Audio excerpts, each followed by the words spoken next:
And I'd like to invite our panelists to the stage. So first of all, we have Mr. Andrew Takyi-Appiah, who's the co-founder and managing director of Zeepay.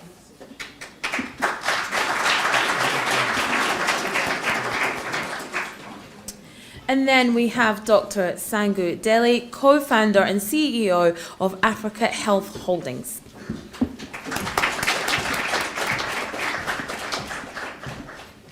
And then we'd like to welcome Dr. Patricia Zolantima, founder and chairwoman of Bizoli Holdings. Now, we were supposed to have a third panelist joining us virtually. That was Mrs. Ndidi Okonkwo Nwuneli, the co-founder and executive chair of Sahel Consulting, Agriculture and Nutrition. But unfortunately, she's traveling, so she can't join us. But we would like to welcome to the stage our moderator. That's Eugene Nxumalo, former VP and Group Treasurer of WorldRemit Group.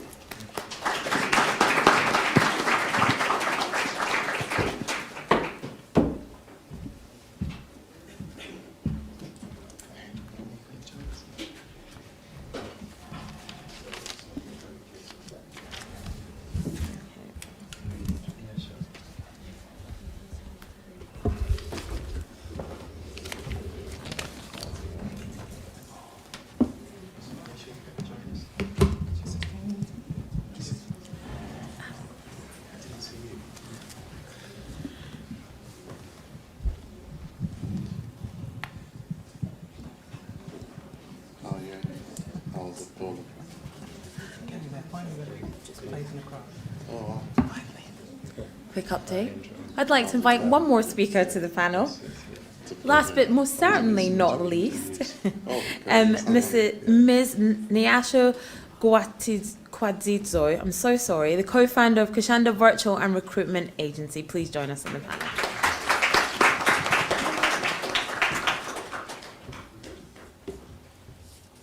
Like I said, this panel is going to be Indigenous Business and Innovation, and there'll be 10 minutes for Q&A at the end. All right, can you all hear me? All right, thank you. Thank you for the time today, and thank you, panelists, for making time, and apologies for any inconvenience that we caused. What I really wanted to do, I wanted to give each of the panelists 5 minutes to discuss what their view on business innovation in the context of Africa. I personally have never worked in Africa. I've not done business in Africa as such, so I think I've got a lot to learn. So I thought it'd be an opportunity for those who have actually executed and done things and have achieved results, the opportunity to tell us, who, myself included, that don't know. So what I'm going to do, what I suggest is that I'll start off with Dr. Sangu, and then I'll give everyone 5 minutes, and then within that time frame, that should be another 5-10 minutes of everyone to then have a dialogue or a discussion based on what everyone has said. I think that would be fair. And then, of course, then there's the Q&A, because today I think I've learned a lot from hearing from people. As a business person, I realize actually you're quite narrow focused. You only focus about your bottom line, but there's a bigger world out there. So we'll start with you, Dr. Sangu. Thank you, and thank you to the organizers. It's great. This is actually my first time in Cambridge. So it's great to be here. And this morning when I was changing, I decided to be on best behavior. I nearly wore a suit with my Oxford tie, but I decided to be on good behavior. First, I want to do a quick poll of the room.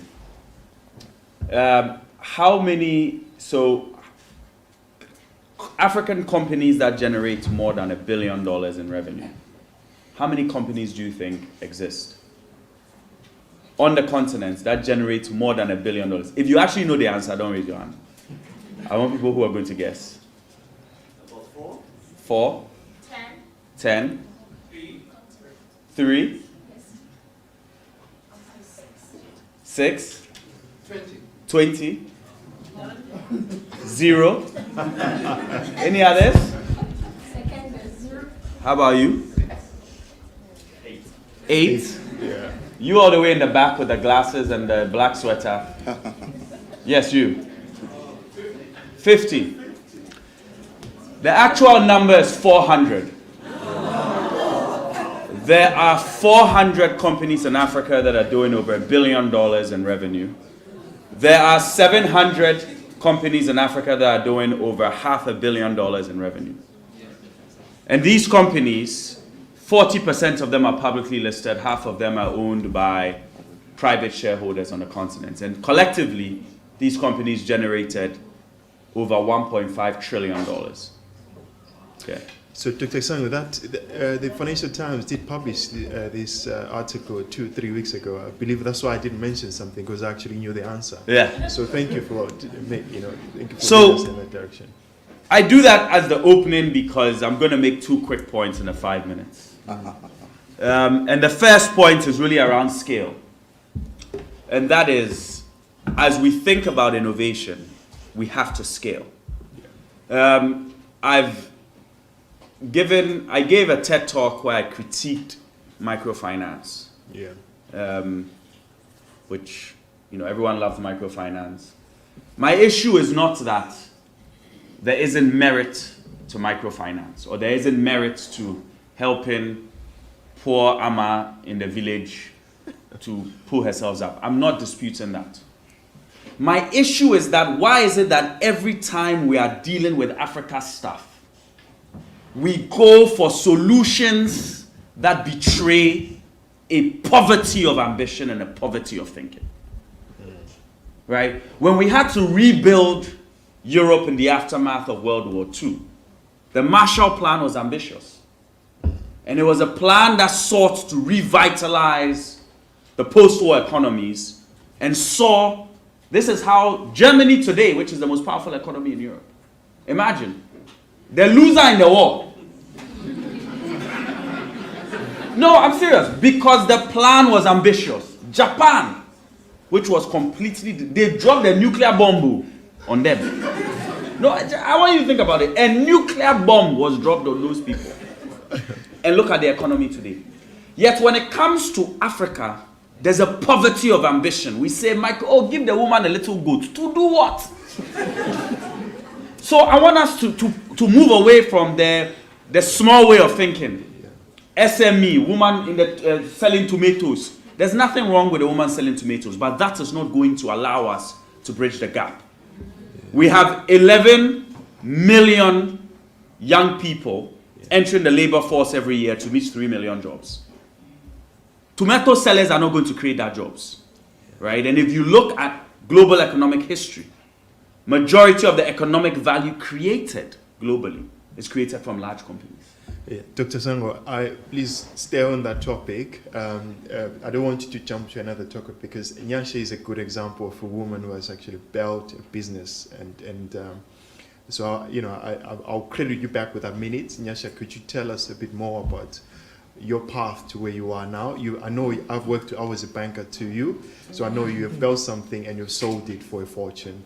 So tell us. Yeah, it's very interesting about, even when we were doing, I knew the answer. When you were doing your research, we were thinking small, isn't it? When it comes to Africa, we're thinking 0, 50, not imagination whatsoever, that it could be bigger, it could be million Africans owning, creating lots of jobs. But you've done and that. My thing is to really create jobs for the young people, and as you said, Africa is creating 11 million young people coming on the job market and the 3 million jobs, and we see a lot of African drowning north of Africa trying to come to Europe because of this economic deprivation and because of no jobs and people not thinking big.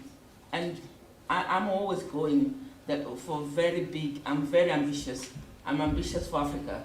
And I'm not talking about the women selling their tomatoes. They have a place in society. But now due to COVID, I've been to, since COVID, I've been to Ghana, I've been to Malawi, I've been to Nairobi. those women are no longer there. So what are they doing? They're no longer, the government has taken them off the streets.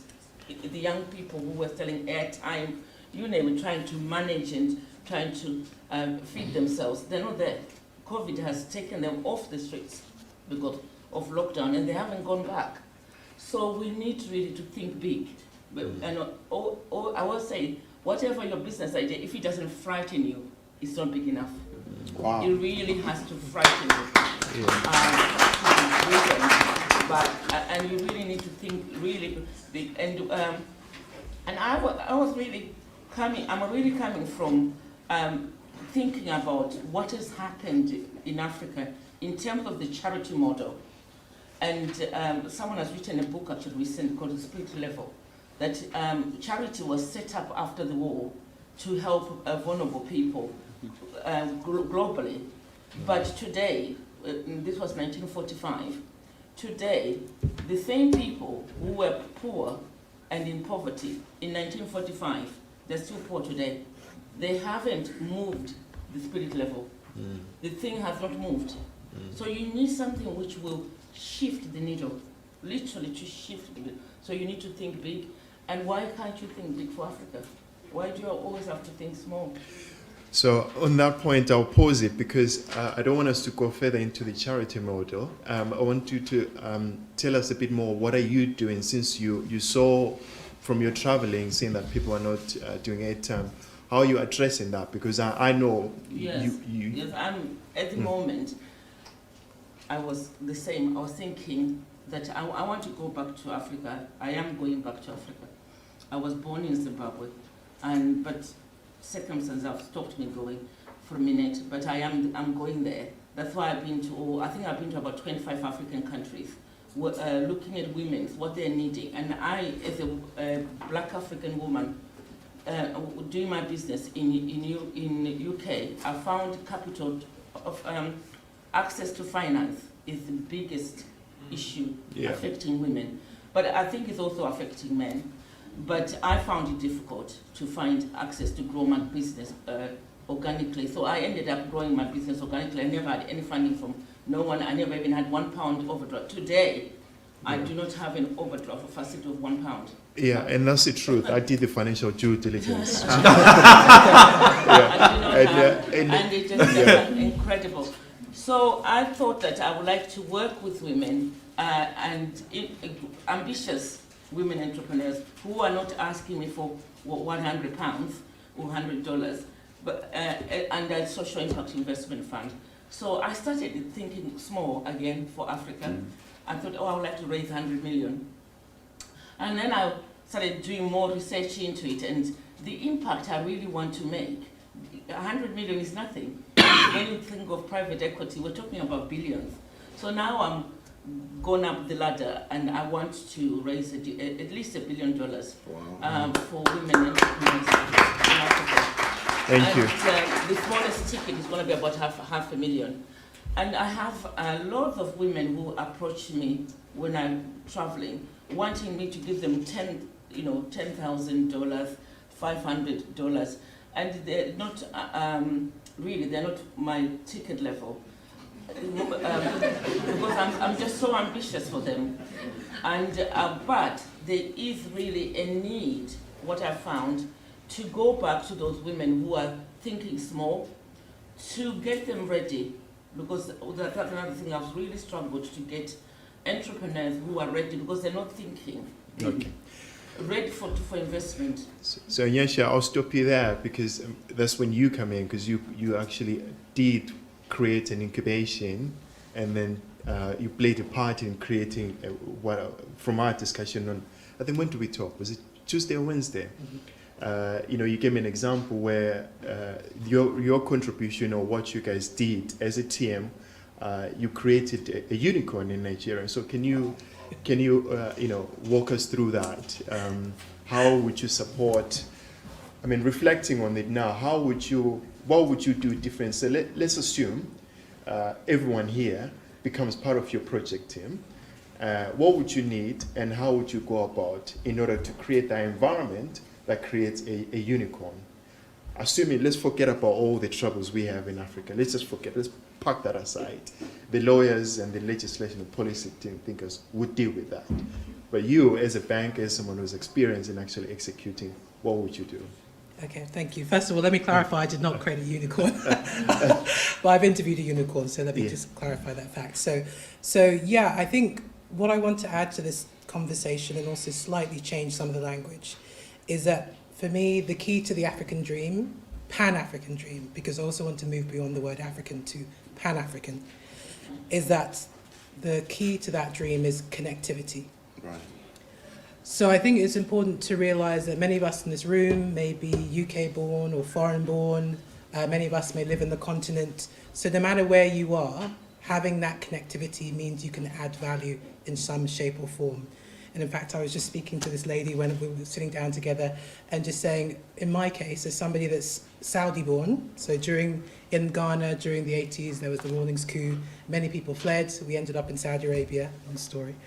But the fact is that I've decided through many attempts to actually move back to whether it's Ghana or Nigeria or South Africa, that being the bridge is the role I'm going to play, being the bridge to capital, being the bridge to connections, being the bridge to resources. So really that's what I've focused my career on, understanding how to mobilize resources to support startups, to support businesses. From the perspective of what I did in the startup world, so in Nigeria, and UK and US, so launching the Africa Startup Academy in Lagos was probably one of the best things I did in my career, because there we were at the grassroots, trying to figure out a model, incubation model that would work and have impact. So some of the successes we had were the Lagos State's Ready, Set, Work program, which was providing entrepreneurial education for basically high school and mature students, because at the end of the day, even with the best idea, to your point, until that woman understands her value and understands how to build, you can give her all the money you want, you simply won't be able to realize the value of that investment. Okay. And then from working with other startups and also trying to make angel investments, having the privilege of shaking the hands of the Paystack guys way back in 2016, and then all of a sudden, this is Africa's biggest M&A story. Working with Interswitch during my JP Morgan days, who was Africa's first unicorn. So there's lots of great stories, as Sangu has mentioned, out there, but connectivity, whether it's to capital, to human resources, to education, is how we're going to make things happen. So I'm happy to delve into more. So you got 1 more minute. Okay. You have been in different platforms. For me, JP Morgan is a platform, and what you did with Nigeria is a platform. So how would you, with all the experience you have learned, how would you make that dream that Sangu is saying, how would you build that platform and then to fulfill that vision he has, so that we are not just talking about one unicorn in Cape Town and another one in Egypt, but we are, like earlier on, someone shared 50 unicorns. How can, what would you do different for us to do that, to achieve that? No, that's a really great question. I think part of the challenge is with the Pan-African dream is that I think there are so many problems. So I think, as Eugene mentioned during his second keynote speech, there are problems everywhere. So really it's time to focus and think about areas where we can dominate, because it's a scale game, which means you can start getting international attention, international investors, and then really start pushing African intellectual property overseas. So for me, it's all about fintech, which is a nice segue for Andrew, because that's where we're getting the international attention. Having that economic power is how we're going to start having an impact globally. I think we've passed the cue to you, Andrew. Now, with you, actually, someone who's actually creating, you've created a company. I listened to your interviews. I see that there's a lot of operational issues that you have to adjust, you have to learn, and trial and error, but also bring your own experiences.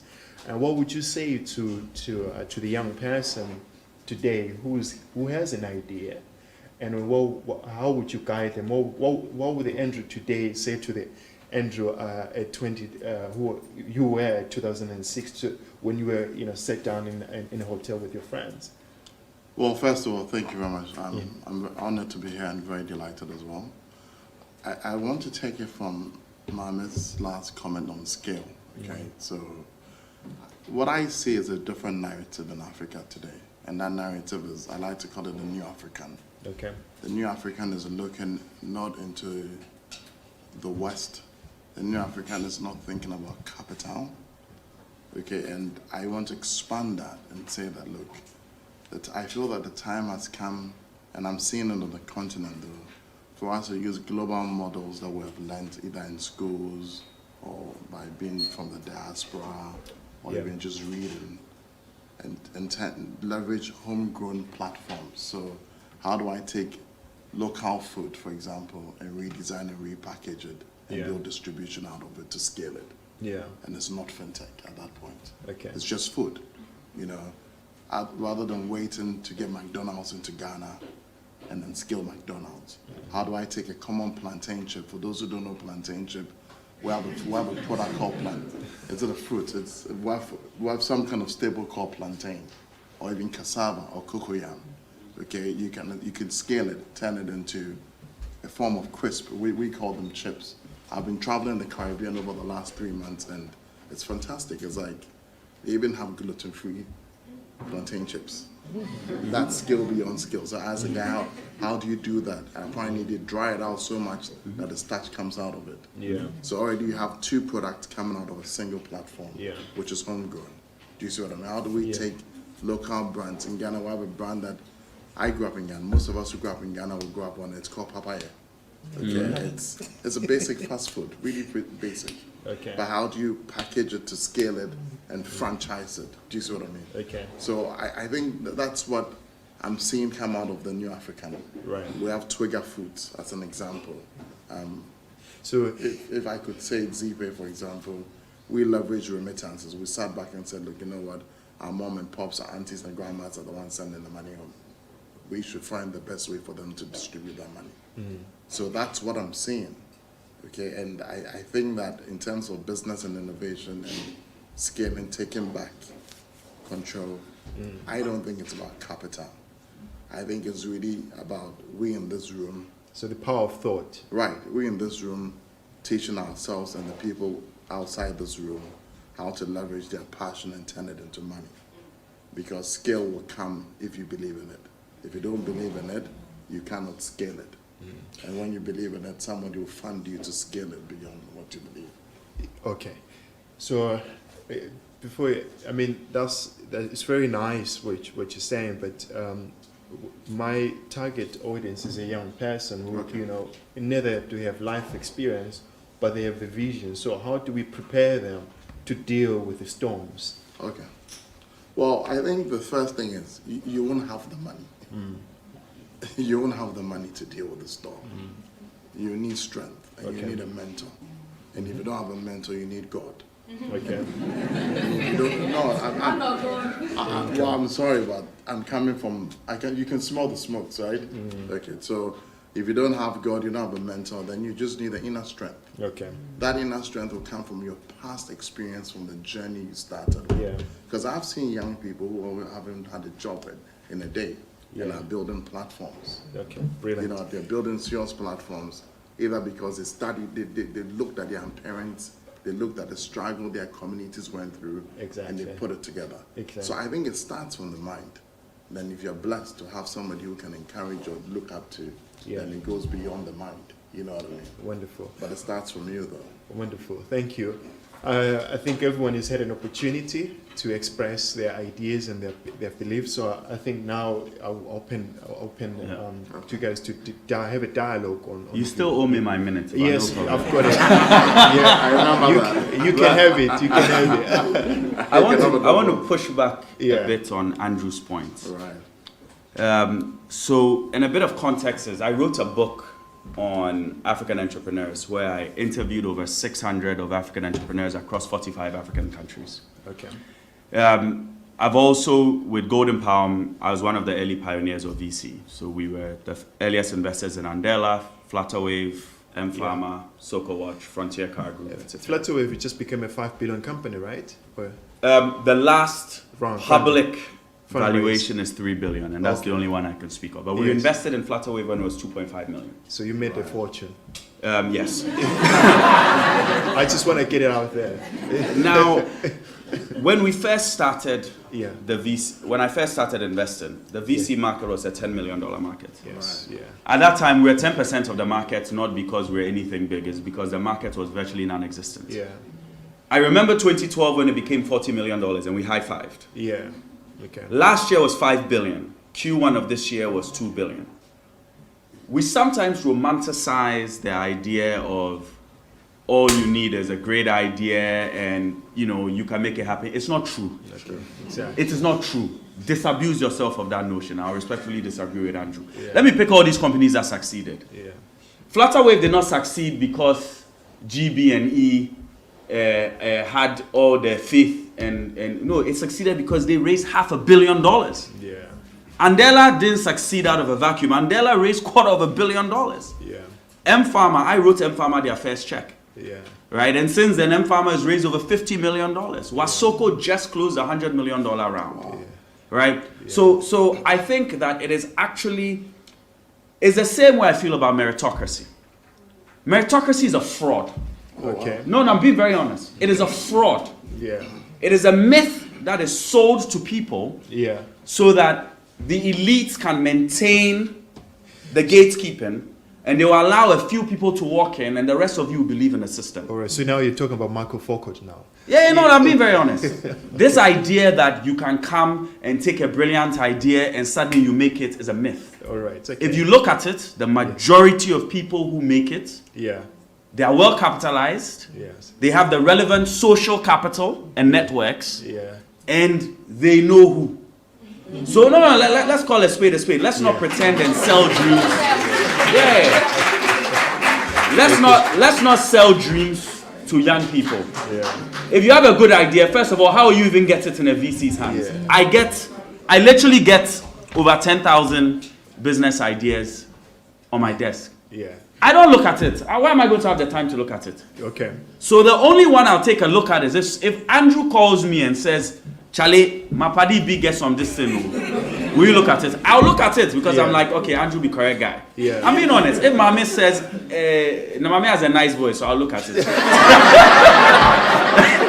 Right, but be real. Like, so let's not leave people here thinking, yes, it's no. It's who you know. Yeah. And it's getting the capital. Don't be fooled. Yeah. But I want to come in. yeah, exactly. I'm glad my dream is coming to reality and it's already exciting. Yes, go ahead, please. So, Sangu is a VC, right? Yes.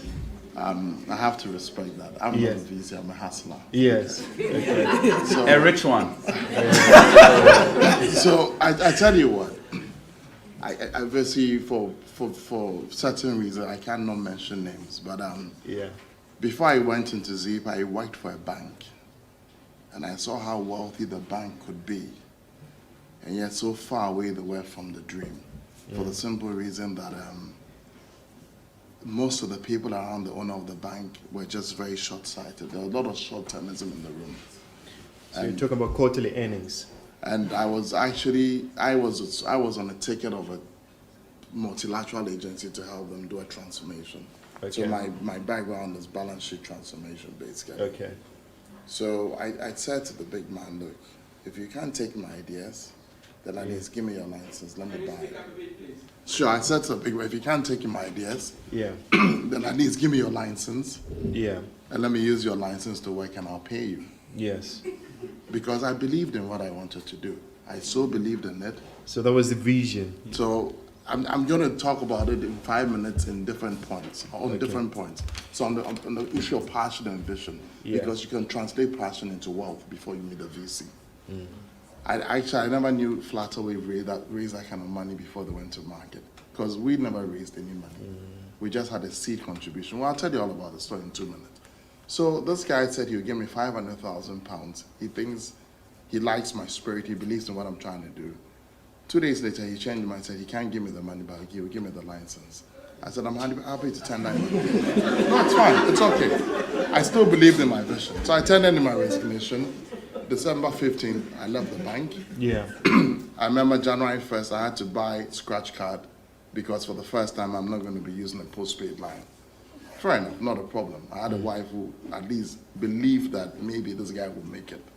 Okay. So I started. My office I used to be in will be about maybe twice the size of this platform. In fact, we could only go to work from 2 p.m. to about 10 because it was a shared office and the main office had to be in the office till we leave. Okay.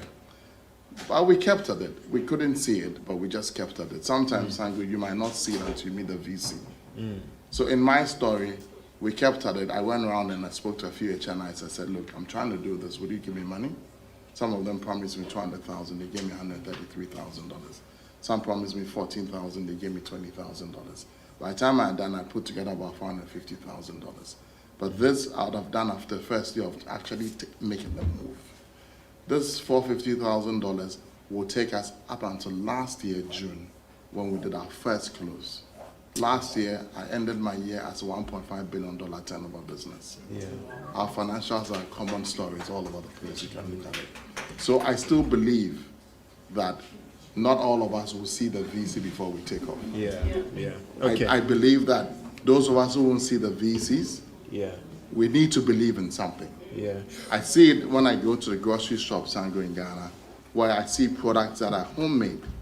And yes, I also know you have to hustle your way through maybe 2 years before the guy would actually talk to you and say, I'll take your product. That's the unfortunate part of the story. It is true.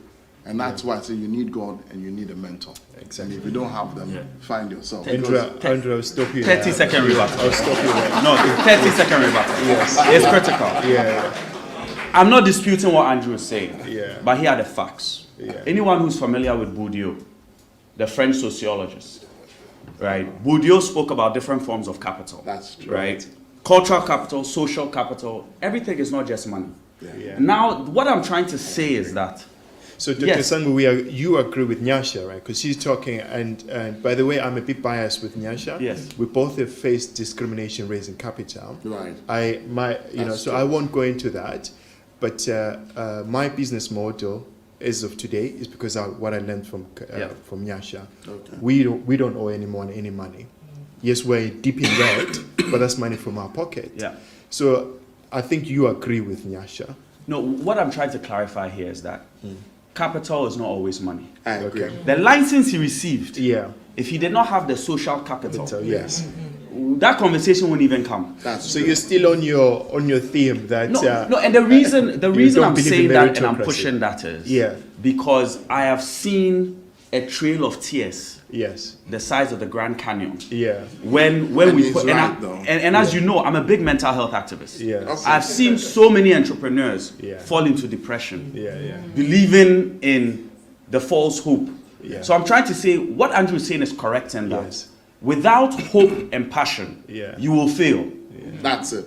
But the hope and passion is not enough. It's not enough. It's necessary, but it's not sufficient. No, I think I agree with Doc. However, I just want to, because we have people listening to us all over the place, I want to qualify and say that, look, I mean, people come out of university for the first time and they want to build the world, okay? It might be tough, but give it a try. This is my third try that I've been successful. When I went to school in England, when I lived in England, I used to own a platform called rentmyroom.co.uk. What did I used to do? I was hustling. I take rooms from the community and I sell it to my African brothers. Because even their accent alone might not give them a chance in the room. No, let's be fair, right? But it didn't go far. It crashed on me. I moved to America. I built KenteFabrics.com. I used to sell Kente stores to the universities. It was a straight hustle. I go to the universities. You know, American universities, they love to feel African.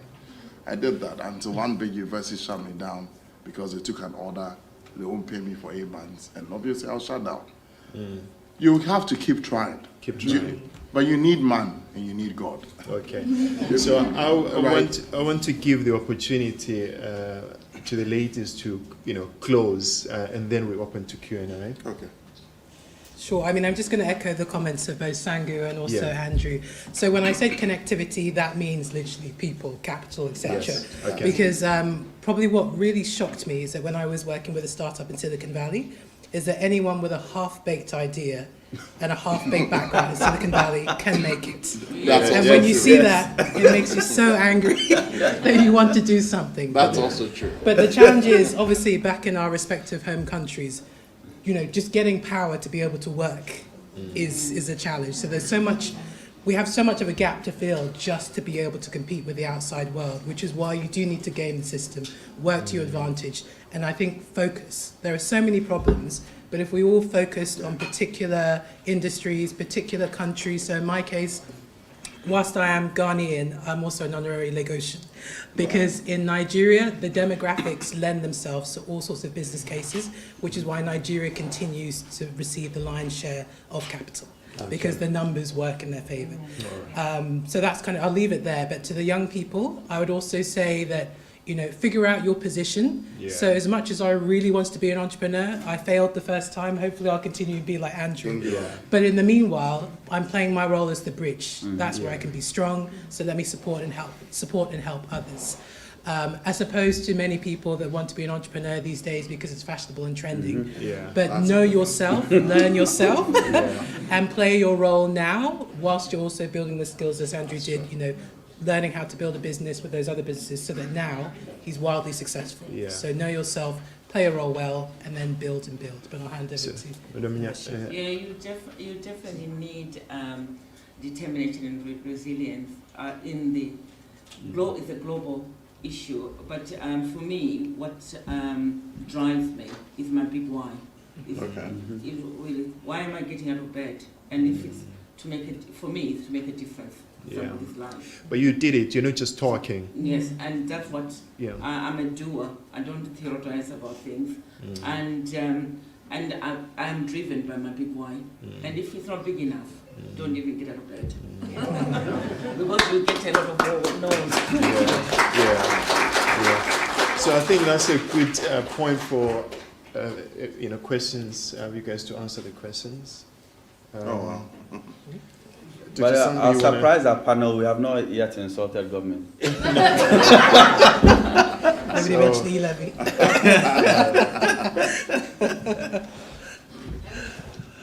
Thank you so much all for your presentations. You speak big money, big ideas, big capital. In your view, how do we solve the poverty crisis in Africa? Right. What is the one thing that needs to be done so that more people can be rich? Yeah. Look, I actually think if you look at some of the earlier comments we've all made, right, it boils down to the big numbers, because the poverty numbers are big. And so we actually need to scale businesses so they can hire, right? So I'll give case in point, right? The healthcare system we're building. We started with one clinic. If we stayed at that one clinic, there'll only be 12 to 14 people we'd employ. Today, we have 65 hospitals and clinics, and we employ over 2,000 people just within that system, not to count the indirect. So you need that. There's just, if Andrew looks at Zeepay and he charts his journey in the beginning from just a few of them to today, the number of people they employ, but not just that, the ecosystem in terms of people that have built systems on top of Zeepay, it creates a whole, right? So to me, at the end of the day, it's very simple. Not everyone can be an entrepreneur, right? In fact, we over-romanticize that idea, right? I'm being honest. Half of you should not be entrepreneurs. You are not built for it. No, I'm serious. Majority of people need jobs, right? And they just want decent jobs that give them dignity. But where are these jobs going to come from? Our governments are terrible, because what they do is, they need to create the conducive environments for jobs. But instead of doing that, they say, oh, entrepreneur your way out of this, will be an entrepreneur. And it's very misleading. We need to be able to create jobs. We need to be able to grow the ecosystem. And having e-levy is not going to do that. Thank you. So can I come in? So I want to take that question to another level, right? So I want to say from three perspectives. I think the first perspective is, as nations, we need to go back to the classroom. Either we do it at the university level or we do it at secondary. We need to bring entrepreneurship to the classroom. Okay, maybe out of that, even the employees will learn to be entrepreneurs. So there's nothing wrong with that. So now what you're suggesting is that the Japanese model or the South Korean Or the model, American model. can create value. Or the American model. Okay. In the US, most of you have been to school in the US, you find that your professor at the second level will be coming from industry. Right. It gives you a certain sense of you can do it. Okay. We need to also look at the curricula. So that's one. The second thing is we need to create a belief system. Okay, that belief system, it comes from some of what Sangu was saying, it comes from the businesses we all build. That belief system that it can be done, either in an ecosystem environment or it can be done by one person who will power on the ecosystem. I think the third thing we need to also look at is we need to recognize that we're poor. Yeah. Poverty is not just the guy who has just $1 or less than $1. Yeah. We have big companies in Ghana that have been in Ghana or Nigeria or wherever for 40 odd years and they've never crossed the river. Right. That's a sign of poverty. Okay. That is a sign of poverty. They've not built distribution. Yeah, you talk about Nando's. A lot of people might not know. Companies like Nando's, etc., came out of Zimbabwe. You understand? So we need a reawakening. Yeah. And all of us in this room, especially those who go to these lovely universities, need to start thinking that way. But that's not education, is it? It's a form of education. Yeah. It's part of social capitalization. It's something we need to look at. Well, I don't want to get into a debate, but I don't classify that as education. It's education, it's not schooling. Yes. Okay. So that's But it's education. because if we start saying it's education, I think people will start thinking of schooling. No, but part of it, my first narrative was schooling. Okay. Yes. At the school level, the curriculum needs to change. Okay. You see, for almost 80 years, we're running models that were tested or tried or worked in other markets. Yeah. The first time we need to look at homegrown. Homegrown is not just building a company.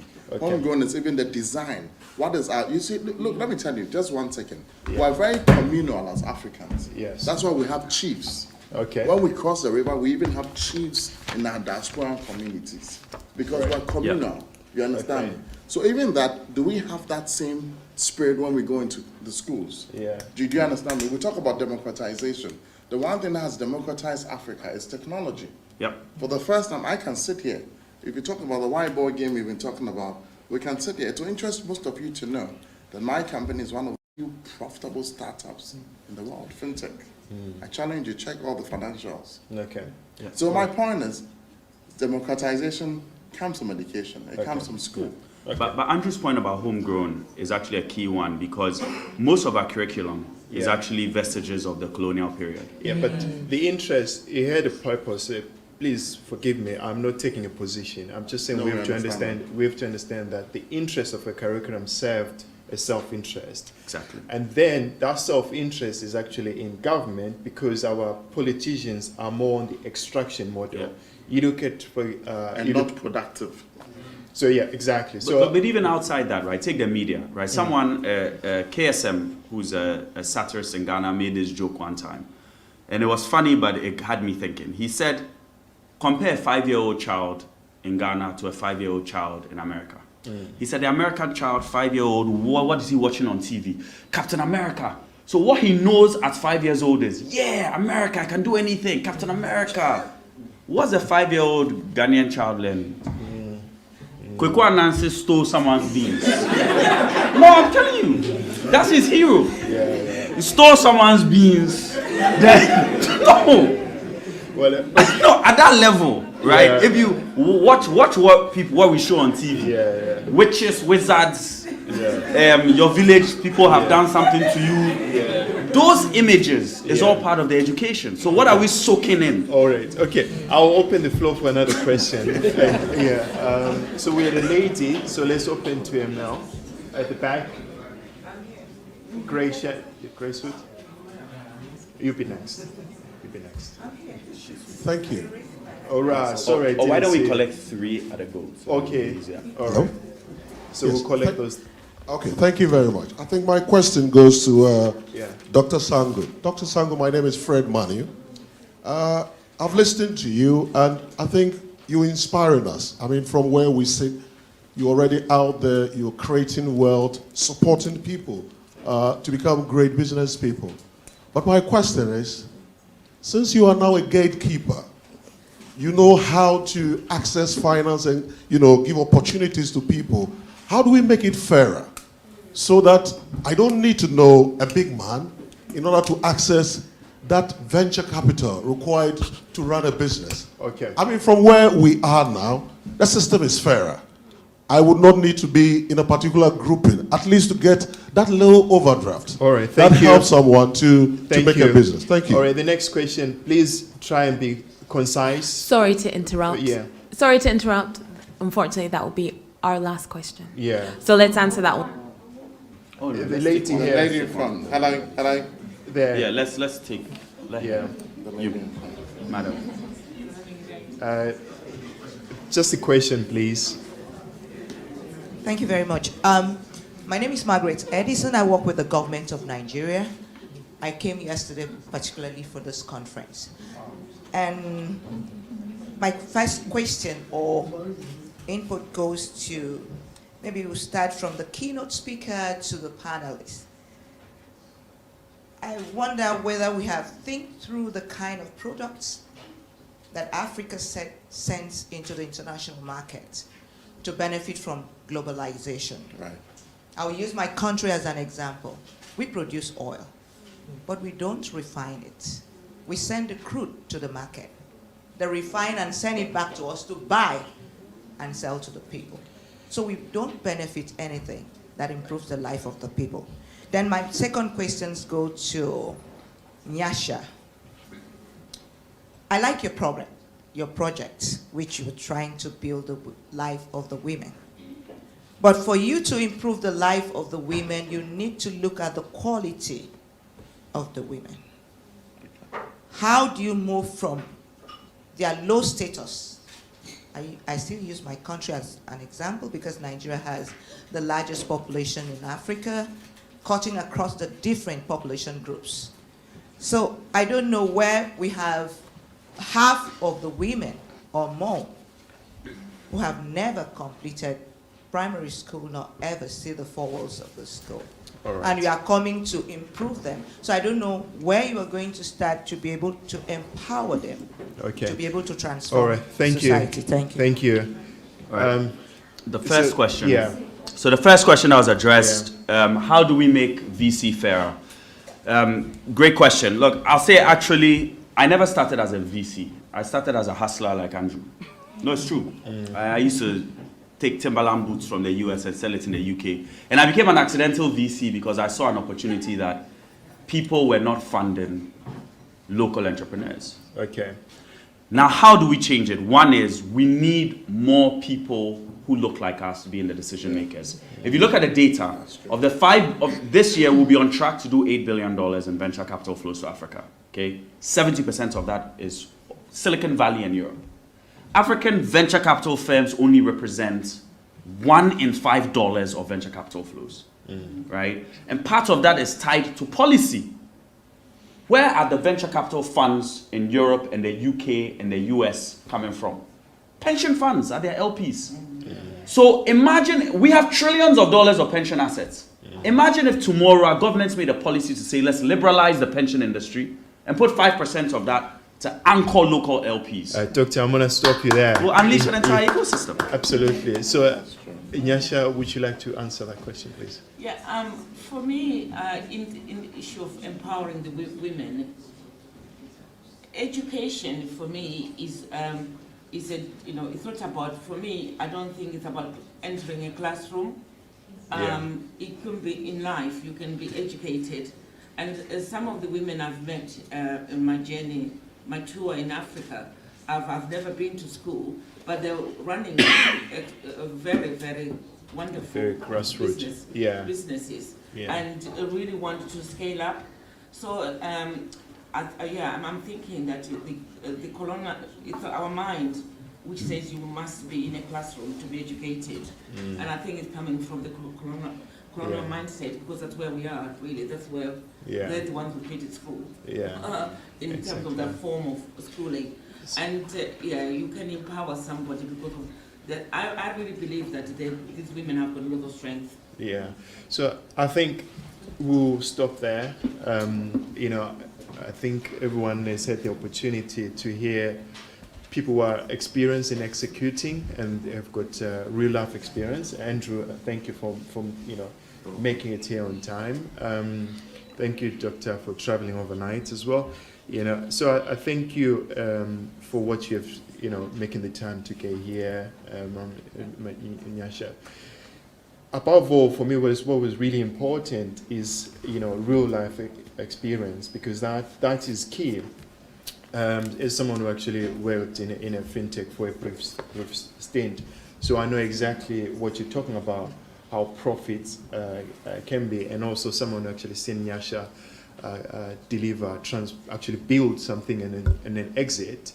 So I know that I think it was important for other people to hear that, because that's the education. To me, that is education. People to actually hear from someone who looks like them, or maybe not look like them, actually tell them what needs to be done to get there. Thank you for making time. I hope I moderated and gave you the tools that you wanted to hear. And thank you for coming. Thank you very much. Thank you.